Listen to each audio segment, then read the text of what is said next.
Welcome to Doomscroll. I'm Matt Sheffield. And I'm Lisa Curry. And today we're doing a little bit of a different episode because as this is dropping, I am in London. London.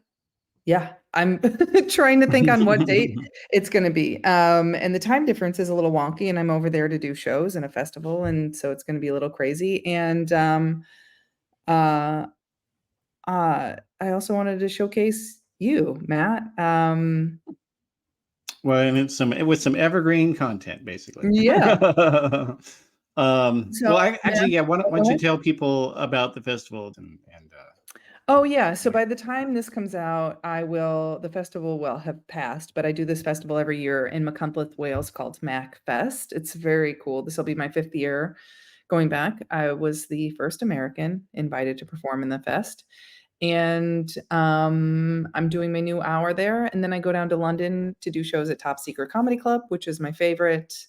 And then I'm back. And when this drops next Wednesday, that following Saturday, the 11th, I will be opening for Todd Barry in the Netflix is a Joke Festival at Dynasty Typewriter at 4 p.m. that Saturday. It's going to be a lot of fun. I can't wait. So you got to come out if you're in Los Angeles. yep, should be fun. But in the meantime, though, yeah, we're gonna do something a little bit evergreen for this episode, and it's about my former career as a right-wing political consultant. Um, and related to one aspect of that, I guess, which is the time that I worked in right-wing comedy, and all I have left, actually, literally, is a T-shirt. Oh, It's that's really literally funny. in my closet. So Matthew is in the midst of writing a memoir about his time, Yep. well, about growing up fundamentalist, about growing up fundamentalist Mormon, and then your move into right-wing politics. And Mhm. you just allowed me to read the proposal, and it is wild. It is so fascinating. And I am not, my family, I wouldn't say is fundamentalist, but my mom's side of the family is very Catholic and very right wing as a result of their religious views. Mhm. And it was fascinating to read in the proposal about some of the machinations of the Republican Party and how they're deliberately deceptive and they're completely full of shit. And it's alarming to know how much my family knows that that is true. So I don't know. I don't really have a direct question or a pointed question. But do you want to speak on that a little bit? Yeah, well, it's honestly a little hard for people who haven't seen this stuff firsthand to. Hmm. It's hard to conceive the idea that the one of America's two major political parties acts entirely in bad faith in everything that Entirely. they do, Hmm. and that they don't have any real principles. That the only thing that they believe in is power, and so, but at the same time, they have a voter base that you know is completely nuts in terms of religious fundamentalism, and I kind of saw that whole tension firsthand. There's a lot of people out there that they've got these crazy weird beliefs, but they don't wear it on their sleeves, and so if you know them in some other context, you really wouldn't know that this is How what is it, do that they you think the earth is flat, or I don't know, that the evolution, humans didn't evolve, things like Well, some humans haven't evolved, to be fair. that. True. How is it, do you think that you had the presence of mind to change your viewpoints? Because I think a lot of people that get sucked into that world, and I've seen this with my family and I've seen this with some friends that I've grown up, they just become hardened in those beliefs rather than coming away from that. Mm. Well, I think in my case, it's that I always want to be correct. I don't want to be wrong. I hate being wrong. And Mhm. so, to some degree, the beginning of the end for me, at least on the Republican side, was that I decided I was going to start reading liberal writers so that I could debunk them and criticize them. So, like, with the idea that that I would quote some stuff they said, and then I'd say, and here are the facts. I was going to fact check them. Mhm. But then the more I started doing that, the more I started realizing, oh, I don't have any facts against them on this point, What was and that kept Do happening you to remember me. something specific? Like what was something early on where you didn't think you could refute it? Yeah, well, one of them was this idea that, and of course now it sounds so ridiculous when I'm about to say it, but a lot of Mhm. Republicans really believe that cutting taxes increases revenue for the government. Um, Mhm. and like, and they're basing that on the idea that when you have like a sale, for instance, if you're a business, retail business, and you have a sale on Mhm. products, sometimes you can increase your revenue by cutting your price. But of course, if you cut your prices to nothing or to less than what it costs you to buy the stuff that you're trying to sell, then you're going to go out of business. And and so, like, and basically I was trying to figure out, well, what evidence is there that cutting taxes increased revenue? I couldn't find a single example of that. And Yeah, I feel uh, like if your yeah, examples are actually zero, then there's your answer right there. It also just doesn't yeah, make sense because it's like, okay, well, you can nickel and dime me or anyone else making like 40K a year. And what? I can't you can tax me at 40%. You can probably maybe buy two stop signs with that. I mean, it, the thing that drives me nuts also, and sorry, there's no jokes in this yet. The thing that drives me nuts also is that conservatives want the rich to not pay very high taxes, but then at the same time they talk about like how America used to be innovative and used to we built the interstates, we did this, and it's like we built the interstates at a time when the tax on the wealthiest people was like something like 96, 97%. Like the Mhm. wealth tax was so high. It's like, how do you think we built the fucking interstates? It wasn't housekeeper Yeah, taxpayer tax money. It's like yeah, and all you these might be buildings that you able. say you love. Yeah, yeah. Yeah, if Who paid anything, for you could maybe it? buy somebody Yeah. lunch who's building the interstates with my taxes. I mean, and at that point, fuck it, I'll buy it for them myself. But you can't have the America that they've idealized. You can't have the America that they've idealized and also not fund it. It just doesn't make sense. Yeah. No, it doesn't. And yeah, and like there were a bunch of, I mean, there were other issues like that as well. And I mean, one of the things that played a role in my leaving the right wing Hmm. was that I was doing a a syndicated television show, which it was a conservative comedy show. That's what it was. And and like I think a lot of times when I say that to people now, they're like, "Oh, well, that's an oxymoron." And Yeah. I'd say generally that is true. I agree with that. But at the same time, if you think of conservatism as just kind of a general skepticism, Hmm. skepticism can be funny because it's making fun of pretense and all that. Sure. So, It's but also like, but there's you're not. But we plenty to weren't make really allowed to do that with there's religion. plenty to make fun of with progressives. There's Yeah.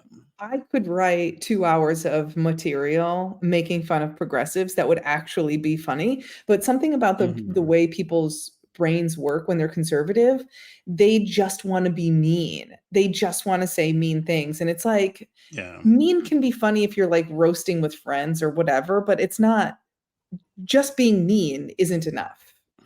That's not Yeah. funny on Well, its face.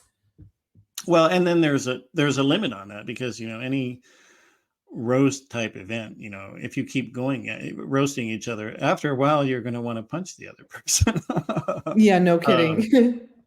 And so, which is why, generally speaking, I encourage people not to do that to their friends and family members. Because I'm like, there's a lot of other bullshit in here in the world. You don't need to tell I mean, that is everyone my else. family's love language, though. We just make fun of each other relentlessly. And a lot of times it's just mean. And I'm that side is my my dad's side roasts each other relentlessly, but they're progressives.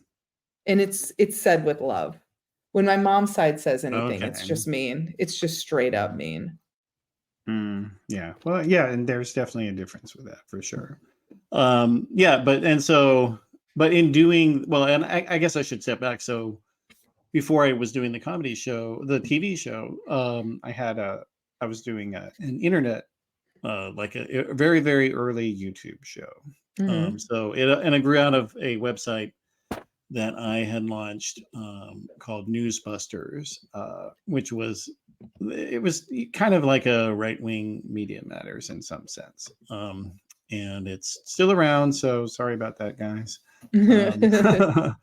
But and this guy who he worked in television out here in Southern California, he came to me one day and he was like, "Hey, Mhm. I produce shows for Byron Allen, and I'm a conservative, Famous and I non-union show. Byron, for anyone that is not caught up on this, Byron bought the Weather Channel. So he owns the Weather yeah, Channel, and he also has a show called Funny Because It's True. No, he had a bunch of something like that.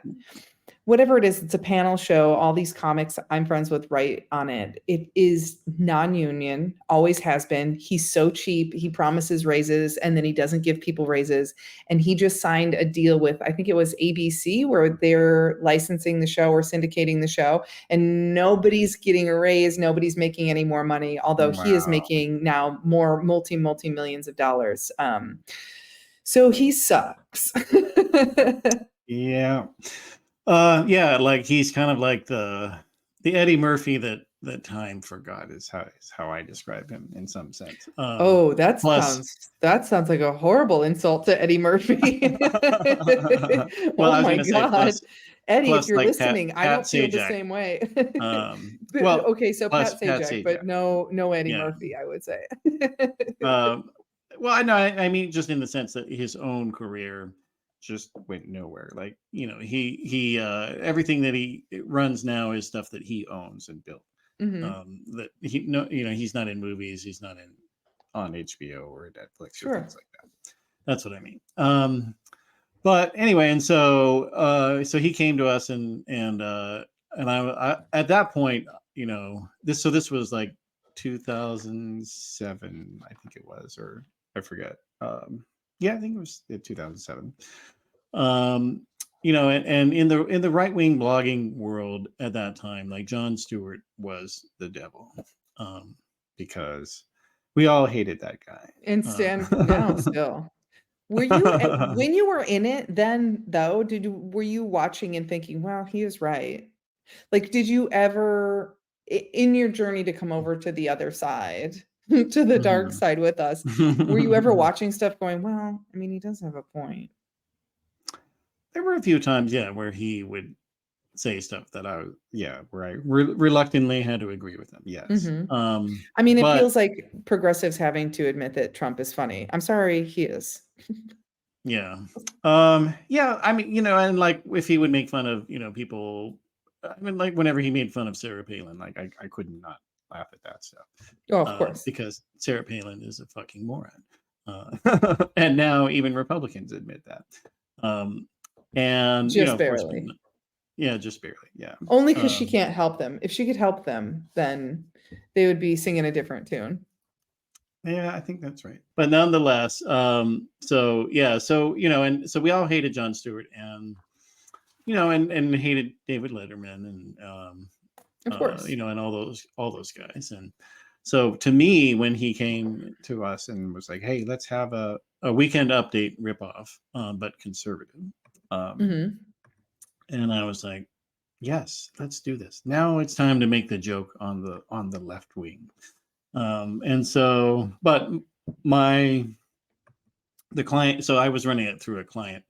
relationship, and the guy who was in charge of it didn't want to do it because he was like this super right wing Catholic humorless guy, Mhm. um, and they were also afraid that it would be too inappropriate sometimes, i.e., sexual, making an occasional They thought stray that the dick joke. conservative show would be somehow sexual?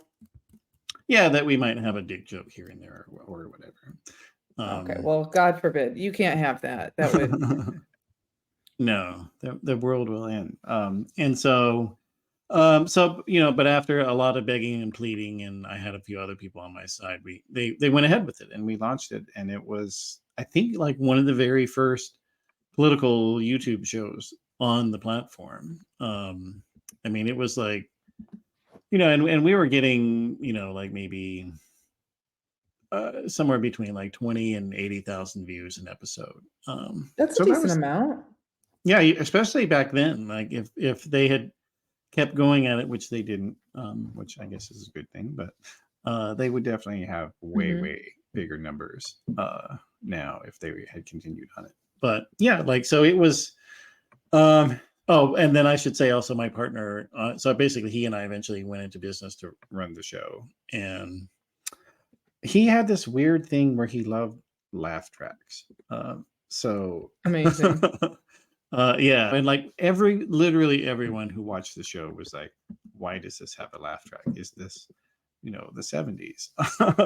And then he would be like, "Well, I'll show you that we need it." And so like he would record it as normal, or like, because Mhm. when he was putting the laugh track in, he would have our comics, and we had multiple comics. We'd have multiple comics come in, and he would like make them pause for like 2 or 3 seconds after the joke was delivered to make room for the laugh track. um, Mhm. and then but then he'd be like, okay, now let's, so he'd ask our producer to just not put the laugh track in, so it'd be 2 awkward seconds of nothing, and then he'd be like, see, you need the laugh track there. But it's also because you had them pause for 2 seconds, Yeah, and and it's like it doesn't just have to be I just love the idea, by the way, of a show that is continuous laughter top to bottom, just kind of bubbling in the yeah. background the entire time. So the audience after a while, I feel like that would sound menacing after a while. It's just this weird uh, bubbling laughter continuing.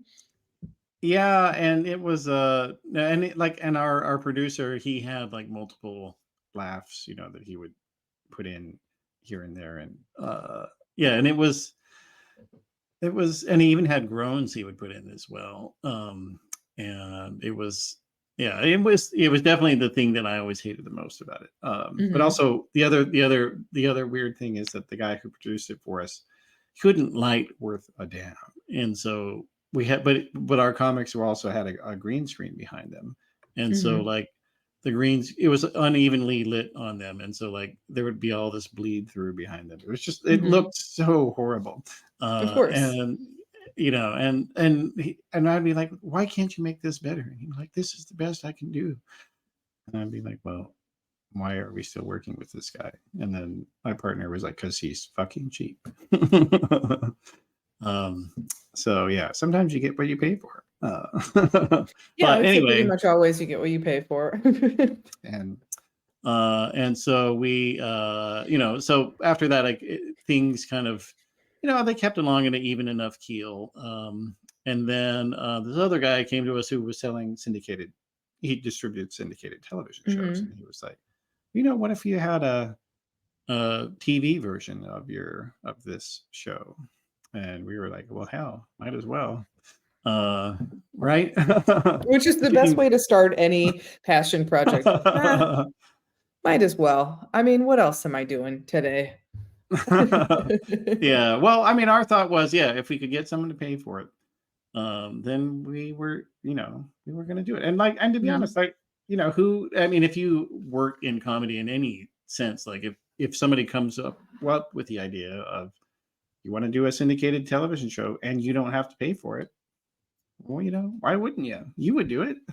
Yeah, sure. I mean, but um, then it depends on the person, and also syndication is something that comes later. That's not a guarantee, you know? yeah, But yeah, yeah.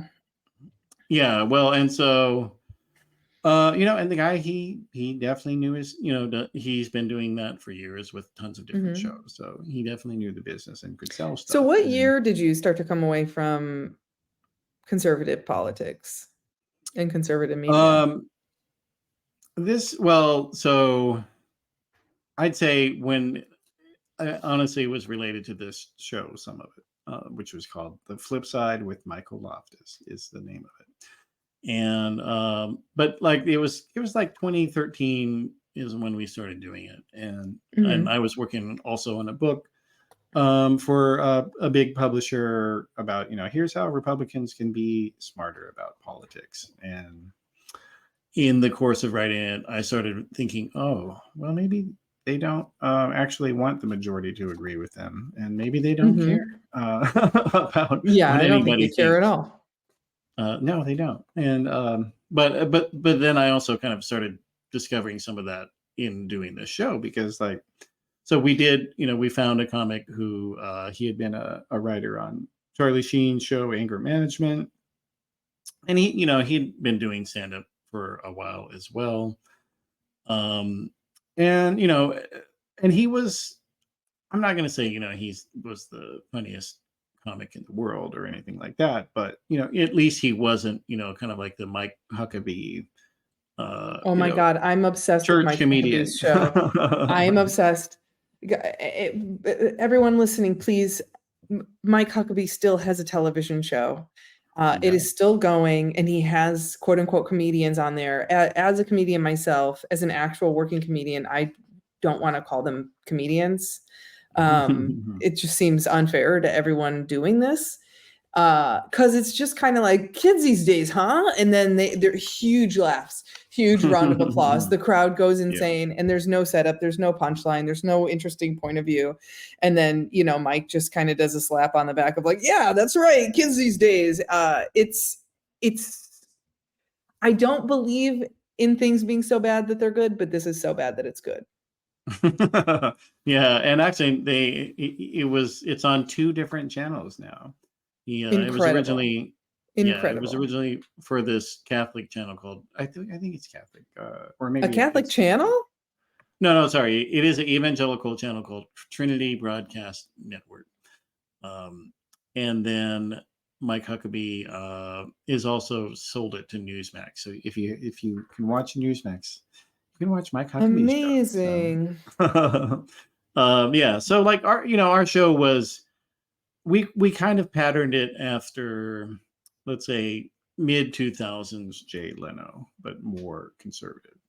Um, and and to be honest, like mid 2000s Jay Leno was kind of anodyne.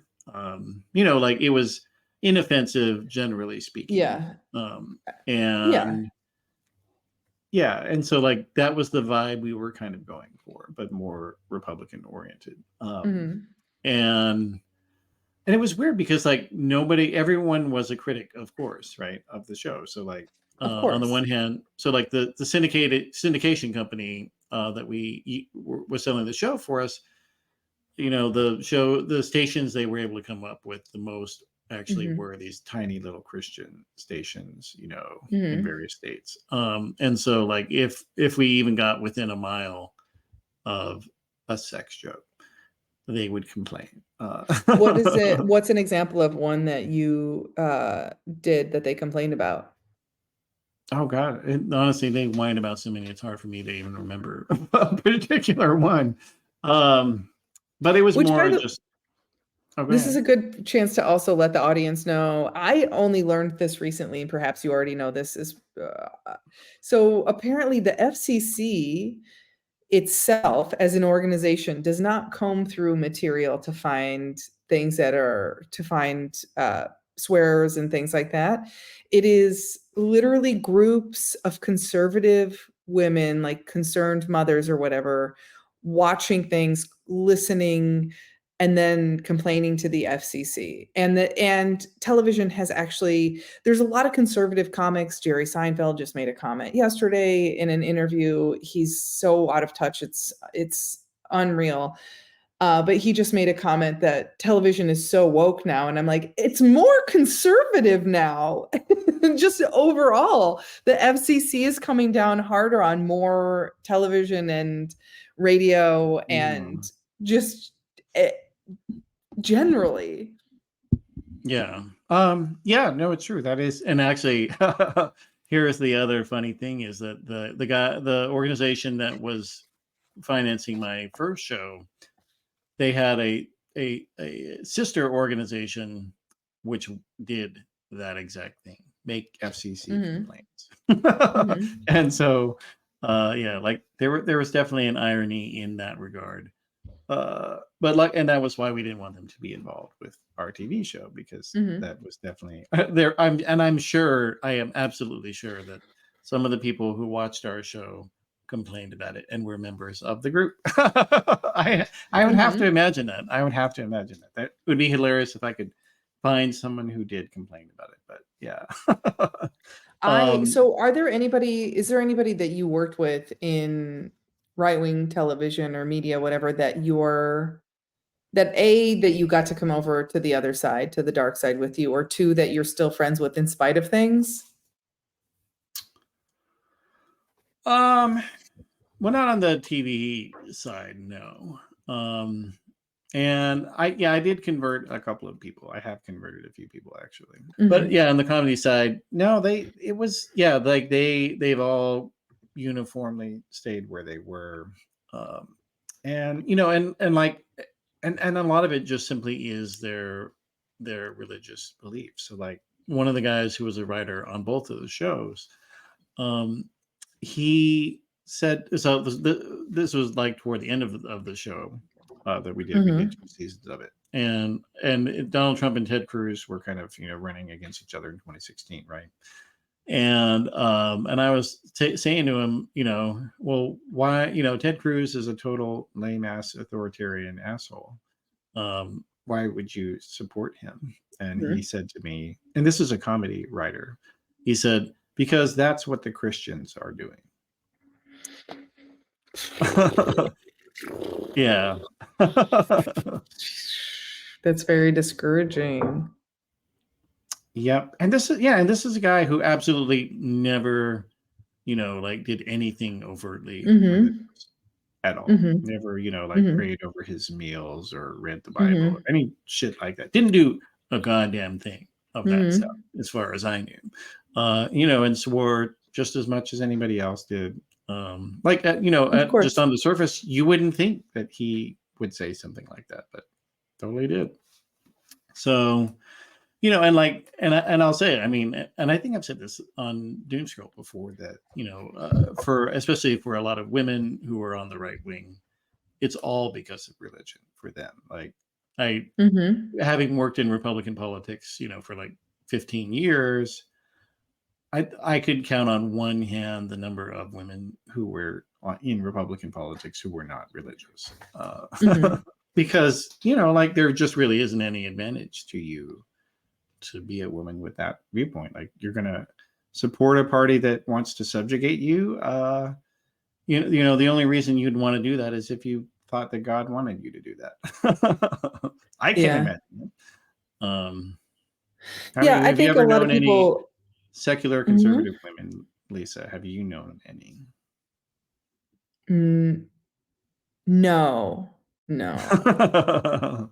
No, although, I think I've known a lot of people that, like, fresh out of college, when they're sorting their brain out and their brain's still not fully grown, I hear a lot of people say, oh, well, I'm fiscally conservative and socially liberal. There's no such thing. That's not a real thing. You can't be, because if you're socially liberal, then that means you're in favor of programs that help people that need help, So what do you Yeah. mean? What do you mean fiscally conservative? Because fiscally conservative never applies to the military budget. Never. It always applies to No. like cutting school lunch for Education. kids, Yeah. cutting education, taking away healthcare from the no healthcare we have somehow, which that's a feat in itself. Abandoning the homeless. It's never the military budget. Mhm. So, you know, um True. Yeah. anyway, no, so I don't know of any. Yeah. Yeah. Well, no, I mean, that's definitely, I mean, oh, but I should say, like the guy who was our investor in the show, he was like a Ayn Rand atheist. So he loved Mhm. Ayn Rand. And Ayn Rand, needless to Lord, say, is not at I all comedic at all. I just please don't make fun of me just because like Ayn Rand is referenced a ton and I had never read any of her work. So I just read The Fountainhead. And when I tell you I fucking Oh hated it, I God. was like, this is one of the stupidest pieces of literature of all time. It's not even well written. The first third of it, I was like, okay, I get it. I understand these characters and everything. And then as it goes on, it is stupider and stupider and it's like sci-fi. It's so disconnected from reality. And then the toward the end, a couple of the characters become way too self-aware and they're breaking other people down psychologically to them. And I'm like, this isn't real human behavior. It was just so fucking stupid. And I can't believe that that's a popular. Anyway, I'm sorry. Go ahead. I had to go off. I'm so mad that I Yeah. wasted my time on that. I can never Well, get that time back. yeah. Well, that's what I was going to say is that, yeah, you didn't miss anything and don't bother because you're not missing Mm-hmm. anything. But yeah. And so I don't know how I guess how he was interested in humor was because he was an atheist and Mm-hmm. uh, he did like to have jokes about religion. Um, but we couldn't have too many of them because, of course, that was who our stations were. Mm-hmm. Of And so, course. like, and that was a lot of I mean, and a lot of, there was just this constant tension that we always had. And, Mm-hmm. and people like Dave Chappelle or, some of these guys that seem to be unable to have a comedy show without having a joke about trans people. Like to them, the tensions that I was under were way, way, way worse than anything those Mm-hmm. guys have ever dealt with. Because Mm-hmm. like I literally, we couldn't be too, mean to religion. We couldn't be too mean to Republicans. We couldn't be too, sexual. We couldn't swear. Like just all these things, and that we were having to try to figure out, well, how the hell do we do something here? Mm-hmm. And so we were constantly having to do that. And, and in retrospect, if I look back at some of the old shows now, like I'm not that big of a fan of them, but there are a few things here and Mm-hmm. there that are funny when I watch them.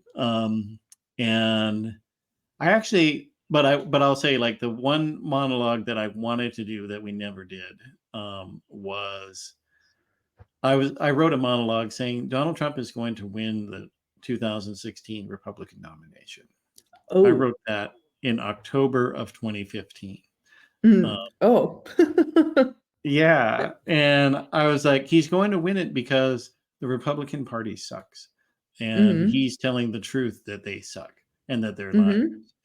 Mm-hmm. Um, and all of my colleagues were like, people are going to hate us if we run this. And plus, no way, Donald Trump's not going to win. People aren't going to vote for him. You're going to Mm-hmm. look like a fool if we run this. And I was like, no, this is right. I'm right about this. Trust me, I know what I'm talking about. And of And here course, I you was are. And right. what do you think about this year? About Do what? you think he's going to take the election this year? Final Oh, thought. this year. Oh, I thought you meant this here. Um, No, I actually don't think he's going to win. God, Because I hope not. Oh, I hope you're right. What a yeah, living hell that would be.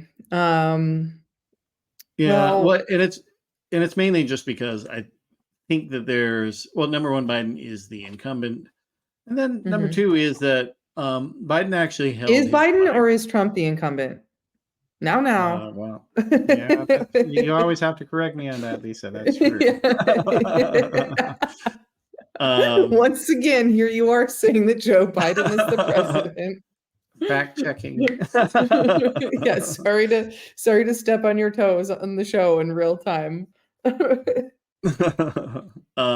But but I do think that to some degree Biden held his fire because he Mhm, didn't want he wanted Trump to get overexposed. mhm, And after 9 years of running for the president, I mhm. think he's kind of overexposed. I think so. And and for somebody like him, that's seems to be the only thing that some people will think is a bad thing about him, Mhm, because they're stupid. Like, actually, NBC just came out with a poll this week that they were showing, like, when the type of news source that you use, right? And mhm, what is your political opinion? And the people who didn't look at the news at all, the majority of them, a sizable majority of them, were in favor of Donald Trump.